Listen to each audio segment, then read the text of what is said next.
उत्तर प्रदेश के एक छोटे से गांव सुल्तानपुर में एक बहुत पुरानी हवेली थी। लोग कहते थे कि वहां कभी राजा हरि सिंह का परिवार रहता था, लेकिन अब वह हवेली वीरान और खंडहर बन चुकी थी। गांव के लोग उस हवेली के पास भी जाने से डरते थे। उस हवेली को लेकर सबसे डरावनी बात ये थी कि वहां जुड़वा भूतों का साया था। दो जुड़वा भाई जो बचपन में मर गए थे और अब उनकी आत्माएं उसी हवेली में भटक रही थी। राजू, रवि और दीपक तीनों दोस्त थे। वे 12वीं कक्षा के छात्र थे और गर्मी की छुट्टियों में गांव आए थे। तीनों में सबसे बहादुर था दीपक। एक दिन रात को गांव के पीपल पेड़ के नीचे बैठकर वे तीनों बात कर रहे थे। रवि बोला, अरे उस हवेली के बारे में सुना है? कहते हैं वहां रात को 2 बच्चों की हंसी गूंजती है। राजू ने डरते हुए कहा, हाँ, लोग कहते हैं कि अगर किसी ने वहां झांक भी लिया तो वो पागल हो जाता है। दीपक ने हंसते हुए कहा, बकवास है ये सब। चलो कल रात चलते हैं हवेली में, देखेंगे कौन डरता है।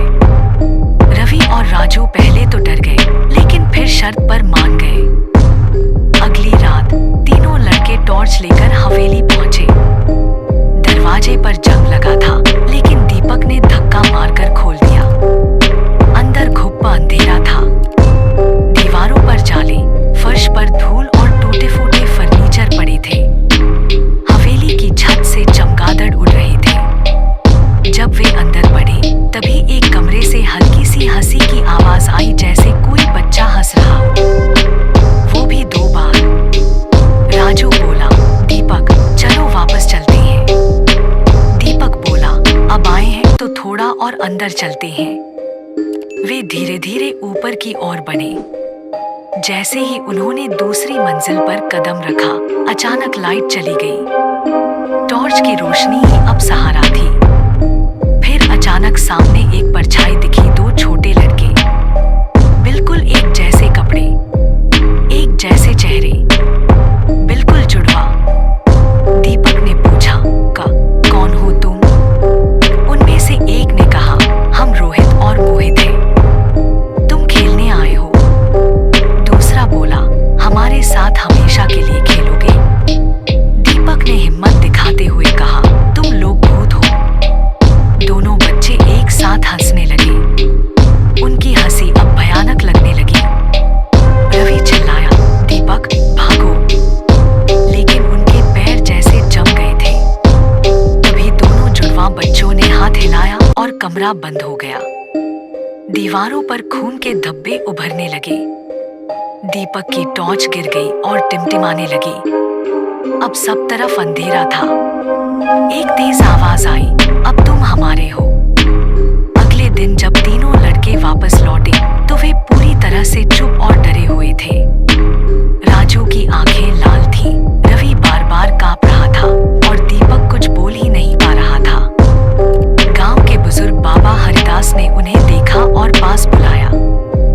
बाबा हरिदास बोले, तुम लोग हवेली गए थे? राजू सिर झुकाकर बोला, हाँ बाबा, 2 बच्चे दिखे, जुड़वा, वे भूत थे। बाबा ने गहरी सांस ली और बोले, बहुत साल पहले राजा हरि सिंह के जुड़वा पोते रोहित और मोहित हवेली में आग लगने से मारे गए थे। उस दिन उनके जन्मदिन पर केक में आग लग गई और वे कमरे में ही जलकर मर गए। उनके माता पिता पागल हो गए और उस हवेली को छोड़ गए। लेकिन कहते हैं बच्चों की आत्माएं वहीं रह गईं। वे अब भी खेलना चाहते हैं, पर किसी को जाने नहीं देते। उस रात से दीपक अजीब बर्ताव करने लगा। वो अकेले में बातें करता, बच्चों की तरह हंसता और आधी रात को हवेली की ओर भाग जाता। रवि और राजू घबरा गए। उन्होंने बाबा हरिदास से मदद मांगी। बाबा ने कहा, दीपक पर उन जुड़वा आत्माओं का साया हो गया है, हमें उन्हें मुक्ति दिलानी होगी। बाबा हरिदास ने एक पूजा की योजना बनाई। उन्होंने कहा कि 2 बच्चों के खिलौने, मिठाइयाँ और दियों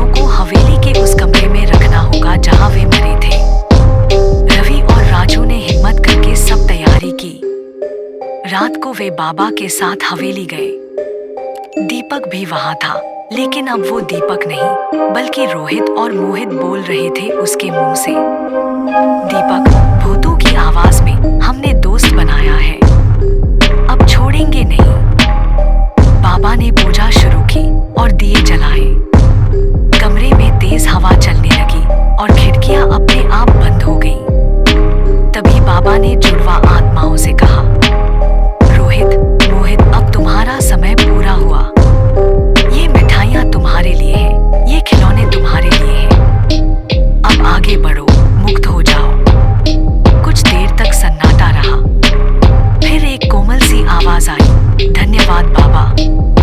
कमरे में रोशनी फैली और दीपक जमीन पर गिर पड़ा। जब दीपक को होश आया, वो कुछ भी याद नहीं कर पा रहा था, लेकिन अब वो सामान्य हो गया था। बाबा बोले, वे अब मुक्त हो गए। उन बच्चों की आत्माएं अब चैन में हैं। हवेली की दीवारें अब पहले जैसी वीरान नहीं लगती थी। वहां अब वो ठंडी हवाएं नहीं थी, नहीं कोई हंसी की आवाज आती थी। गांव के लोग धीरे धीरे हवेली के पास जाने लगे।